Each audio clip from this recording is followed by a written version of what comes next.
Good evening, shortcuts. This is Stephen here. Video 1 for Wednesday, August 23rd. Wow. In fact, I'm saying wow, I'm rubbing my chin a little bit because I had some dental work this morning and I'm still feeling the effects. But that's okay. I was still keen to put a video or two together for you folks for our ritual on Wednesday. And I don't have any new Japanese boxes, but what happened on the weekend was I was invited to Hurstville Record Fair, and I put together a box of rare and Holy Grail vinyl. There's still some Japanese in here as well, though, a few that you haven't seen yet. But I thought that this might tickle you, and so there's some interesting things here. All of these will go out on the price list at 9 p.m. on Wednesday as usual.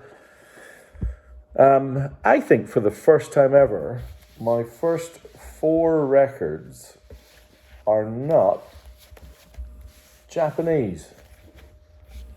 I've got 2 Aussie presses, 1 US first press, and 1 UK first press. All right, now, picking where to start was interesting. And I think I've gone with maybe the crate digger's choice. So before Lindsey Buckingham and Stevie Nicks joined Fleetwood Mac, they made a record together. One single record, the only record they made as a pair.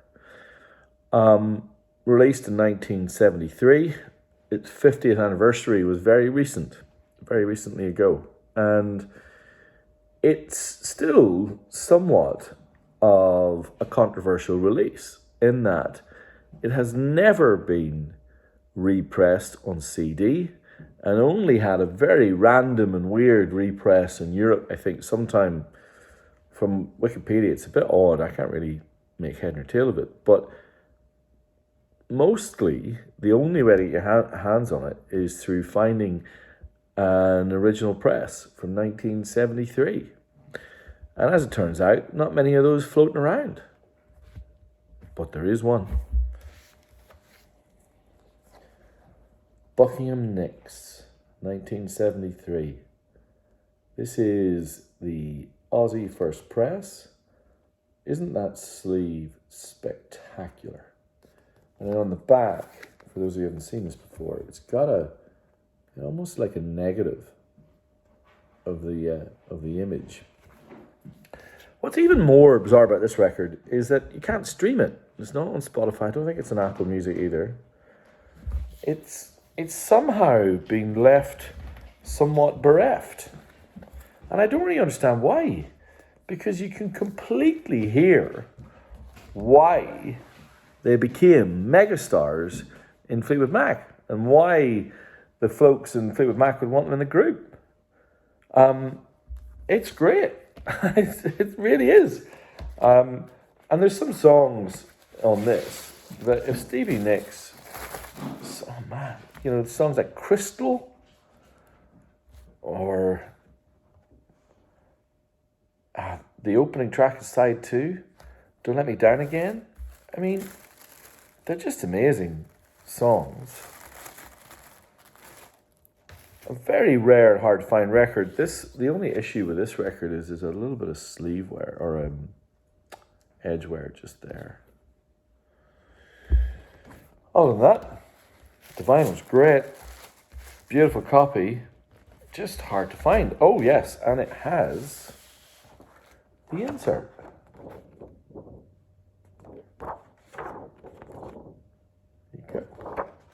It's pretty cool. I thought there might be 1 or 2 of you out there in the group who might fancy picking up a copy of Buckingham Nicks. The next record is very different. It's also from 1973, randomly. This is a US press. This is a gatefold as opposed to a tip on, which we had previously. This record also has the insert, which I do love. Actually better this side. ZZ Top. This is, on gatefold, the US first press of Tres Hombre. ZZ Top's third record on the London label. Can you see the shine? This record is in immaculate condition. What a record this is. And bizarrely, so it's ZZ Top's third record. I mean, they've been touring forever and they'd basically nailed being one of the greatest blues bands of all time. But this record is where, and I do love the insert too, look at that. This is where it all came together. And really weirdly, the reviews at the time were kind of non-committal. Rolling Stone were like, yeah, kind of a decent blues rock band, I guess. Okay. Subsequent to that, of course, this record makes its way into multiple revisions of Rolling Stone's greatest 500 records of all time. I love the fact that Waiting for the Bus and Jesus Just Left Chicago, tracks 1 and 2 on side 1, roll together. I saw ZZ Top on their last tour of Australia, and they played in the Metro in Sydney. I went with a very good friend of mine, Fergal. Sorry for calling you out. I know you sometimes watch these videos. I don't think I've ever seen an audience happier. I remember at one point looking around the room and just thinking, everyone is smiling so hard, their jaws are going to be sore tomorrow. They came out, they played their set, 55 minutes of the tightest grooves you've ever heard in your life. And they went, we're done. Bowie's a bit active over there. It was incredible. No encore. Just, yeah, we've done our bit. They were amazing. There you go. Tres Hombre, US first press. The third record in the opening quartet of non-Japanese releases is this. 1981's Sonny Boys. Sonny Boys, I think, personally, in my top 3 Aussie records of all time. I love power pop. And this record is minimalist power pop perfection. The melodies, sometimes acoustic, sometimes driven electric, the short beat, the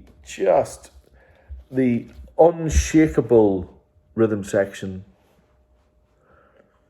Alone With You must be one of the greatest Aussie singles ever. And it may not even be the best song on the album.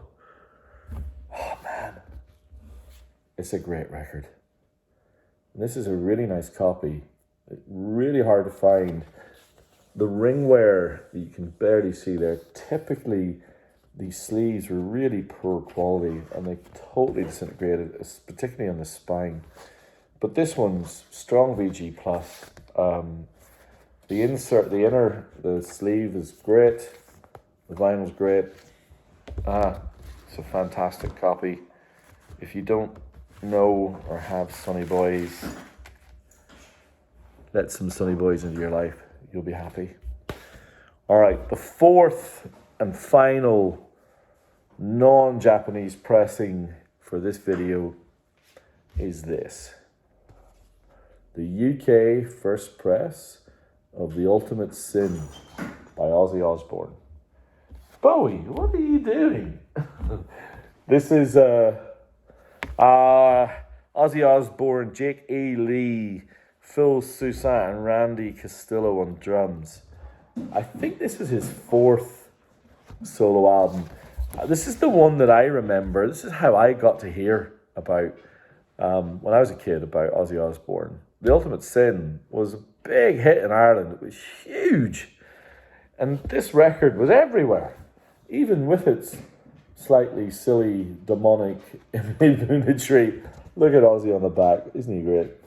But it's a really melodic, really, really nice. Well, you can hear that they were going for a slightly more commercial sound with this particular record. But they nailed it. And as always, for these types of records, digging out a UK copy is a good thing. I noticed on Discogs a couple of people saying, I don't like it. Well, this copy sounds great, but the record is what it is. The production style was to kind of smooth away some of the edges. But yeah, it's a sleek and commercial Aussie record that still rocks. He's a dude. I don't think you can describe this next record as sleek and commercial.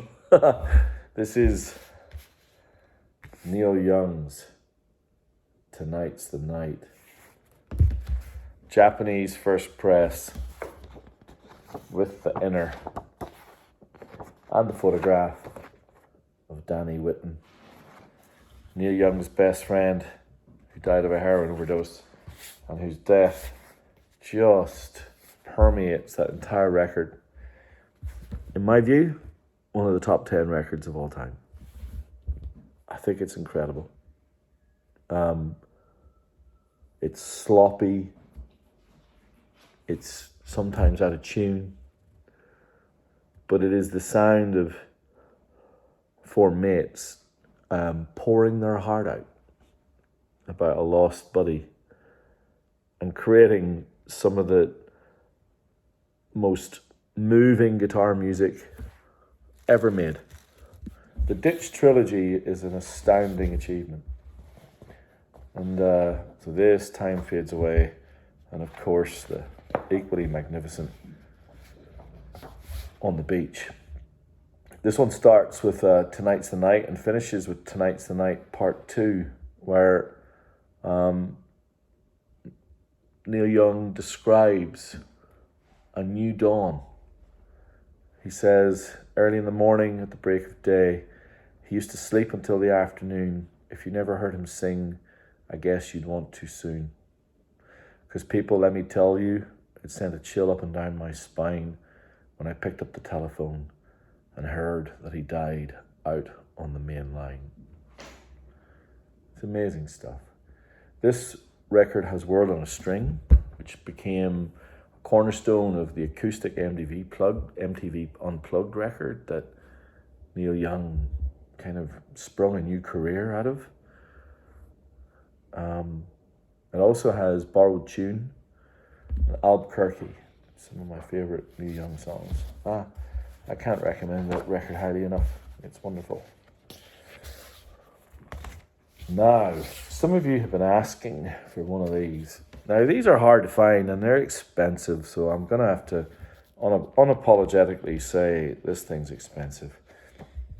It is Led Zeppelin 3, the gatefold repress, I think from 1976, with the working spin wheel, of course, complete with Obi, in absolutely wonderful condition.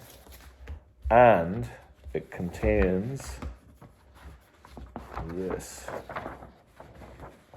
So I can get it the right way around.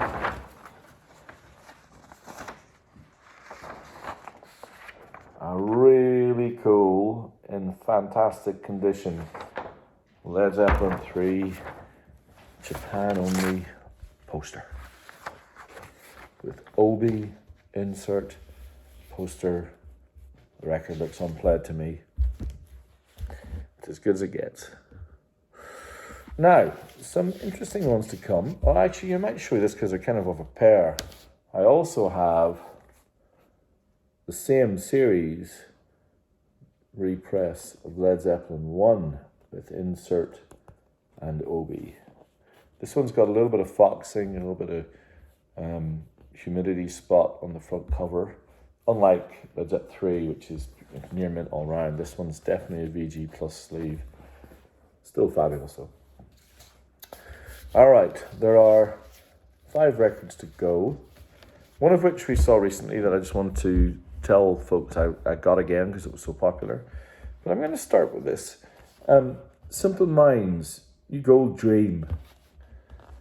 This record, man, if you read some of the retrospective reviews or even reviews at the time, people were calling this record out as a kind of an immediate classic. And I'm trying to understand why. When I was doing the research for this discussion, I read that the idea for New Gold Dream as a concept was born in the US, in Australia, when Simple Minds were touring with Icehouse.